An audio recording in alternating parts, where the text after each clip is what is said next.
Femeilor, și bine v-am găsit la un nou videoclip.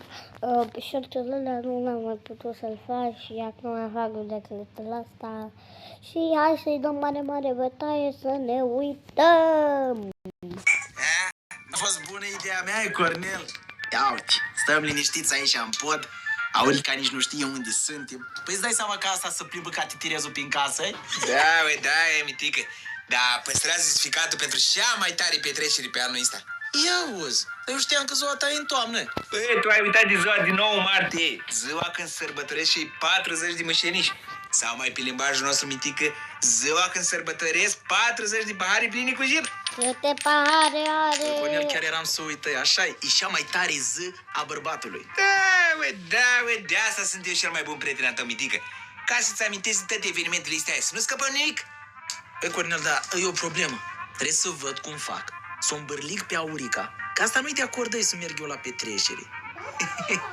Băi, mitică, de asta sunt eu un bun organizator și m-am gândit la fiecare detaliu care ar putea să ne împiedice să ne facem ziua asta și petrecerea asta. Îți fac și urechi. Ziua de 8 martie, mitică, care e cu o zi înainte de... Vă las vouă să vă uitați că am și eu la televizor, uitați.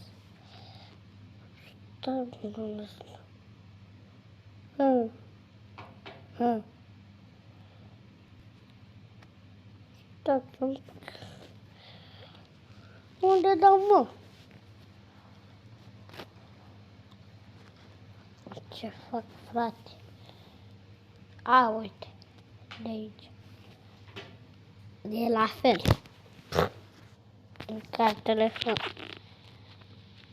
Stai să vă fac asta mai mare. Să vedeți. Uitați.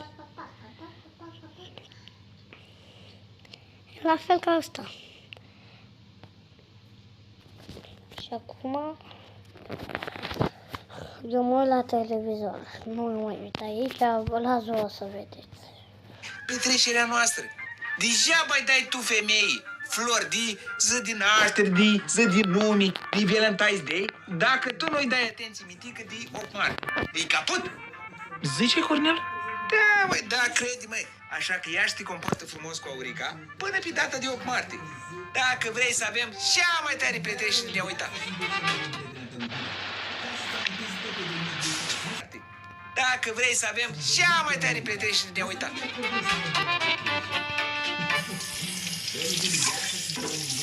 Deci fix cum mi-a zis Cornel. Te iubesc.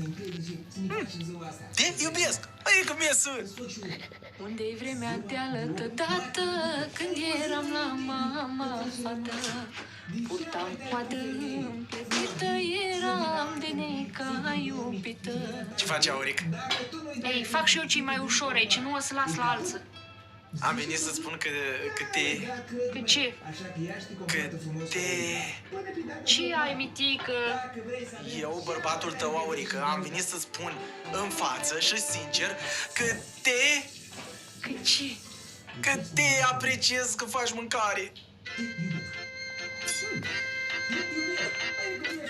Asta nu, că te... Că te apreciez că faci mâncare. Uite, dar prost ești, mitic. Că te apreciez.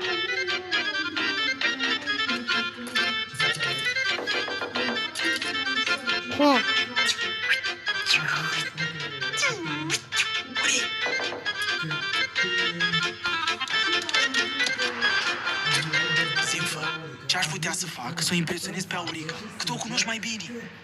Doamne ferește, mitică, ești bine? Te lovi la cap, ai febră? De când ești tu așa de dornic să impresionezi pe femeia ta? În viață, mai vin momente din astea când trebuie să realizezi ca să duci și tu o viață liniștită, îți mai calci pe orgoliu, fă Marie. Și na, mai faci și din astea. Hai, mă ajuți? Doamne ferește, mitic. Ascultă aici la mine. Aurica nu e o femeie greu de mulțumit. E să mulțumești cu orice gest micuț făcut din inimă. Iau-te pe Maria. Încearcă cu acele două cuvinte. Care două cuvinte? Alea două cuvinte care se folosesc cel mai des într-o relație. Păi în relația mea cu Cornel, eu beau. La Nu în fel. relația ta cu Cornel, mitic. În relația ta cu Aurica. te iubesc. Alea două cuvinte. Le-am mai încercat, Marie. Nu merge, nu. Mă încurc în cuvinte. Ei, atunci încerc să-i cumperi niște flori, că știi că îi plac mult florile. Fă-i un masaj, că ea muncește mult și are și ea nevoie de o leagă de relaxare. Bătul care în Și cap. fii atent la mine. Îi spui așa: fă, Aurică, ce bine arăți azi. Și ai să vezi, când aude cuvintele astea de la tine, le șună. Fa, Aurică, ce bine arăți azi. Fa, Aurică, ce bine arăți azi. Fa, Aurică, ce bine arăți azi. Fa, Aurică, ce bine arăți azi. Hai că nu-i greu. Fa, Aurică, ce bine arăți azi. Fa, Aurică, ce bine arăți azi. Mă încurc în cuvinte. Doamne, măi, Aurică, mi s-a întâmplat un miracol astăzi, măi. Ce, părinte, nu-mi spune că a înviat careva prin sat? Nu, măi, Aurică, măi, ăsta nu-i miracol, măi, ăsta e știri. Vănel a luat Ristița. O băut într-o seară până a căzut în coma alcoolică, măi. Și cum nu a mai venit acasă, mă, s-a dat dispărut.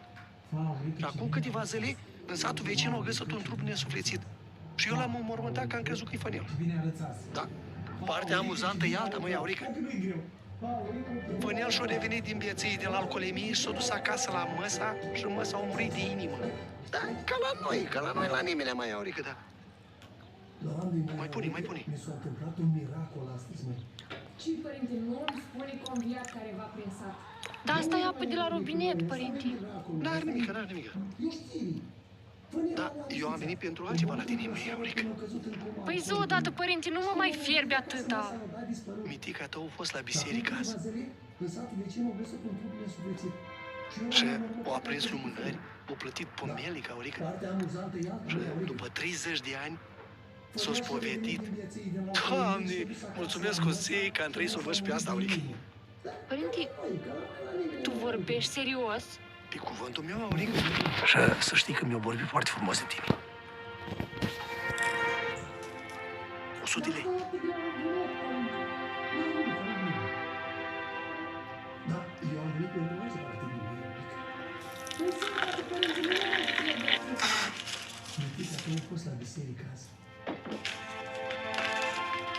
Oh my God! După 30 de ani, Și zici, Aurică, că te-a surprins mitica tău? Ca niciodată, fă, Marie. Zi-mi tu, când vreodată de 8 martie am mai primit eu atâtea flori de la mitică? Nu știu, că nu țin minte. Tocmai că nici eu nu țin minte. Ca să nu mai zic că mi-a făcut cafeluța, mi-a făcut micul dejun și mi l-a adus la pat. Fă, Marie, eu încep să mă reîndrăgostesc de mitică. Aurică, să știi că n-ai fost singura luată prin surprindere. Aici sunt și eu la televizor. Mare de flori. Și Ion mi-a cumpărat bomboane de ciocolată. Mie nu vine să cred că ăsta nu și-a mai cumpărat țigări la bucată să mie ciocolată. Și zici, Aurică, că te-a surprins mitica tău? Ca niciodată, fă, Marie. Zi-mi tu, când vreodată de 8 martie am primit eu atâtea flori de la mitică?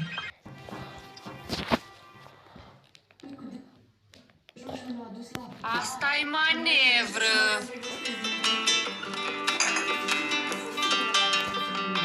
Am căutat pistită prin sat bărbații ăștia și nu i-am găsit nicăieri.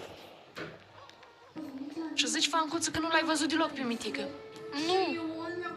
Nici pe Ion, nici pe Cornel. Nu, fă, n-am văzut nimic, nici Viorela meu nu e acasă. Nu-i bine. Nu-i bine. Trebuie să punem la punct echipa asta noastră de știri, că nu suntem la curent cu toate bârfele. Fă, știi ce mă gândesc eu? Eu cred că bărbații noștri au căzut psihic. Le-am oferit destulă libertate. Uite, fă, noi am sărbătorit ieri de 8 martie. Ei ar trebui să sărbătorească azi de 40 de pahare. Nu, trebuie să le oferim mai multă libertate. Știi ceva, Fancuță? Lasă-mă tu cu libertatea la bărbați și nu le mai lua apărarea. Dacă nu i-aș ține o leacă din scurt, ăștia ar sărbători 40 de pahare în fiecare zi. Nu se mai poate. Apelez la mama.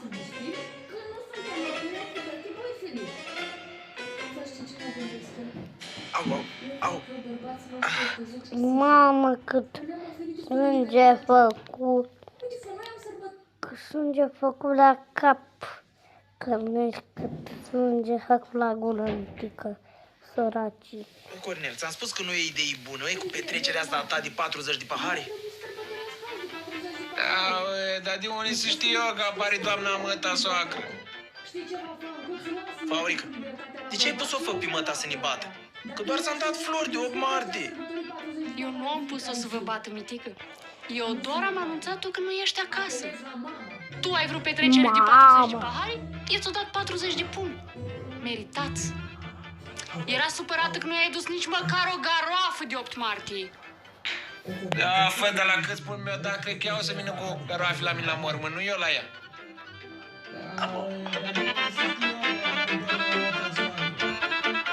Am aflat ce nu i-a bătut.